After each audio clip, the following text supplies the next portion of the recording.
खरबूजा खरबूजे को देख कर रंग पकड़ता है।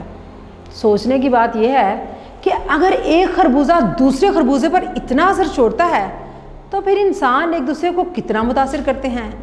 जी हाँ, हम जिन लोगों में रहते हैं हम बिल्कुल वैसे ही हो जाते हैं। और ये कहना बिल्कुल वजह है कि इंसान पर उसकी सोहबत का रंग चढ़ता है। आप दौलतमंद लोगों में बैठते हैं तो आप खुद भी दौलतमंद हो जाएंगे।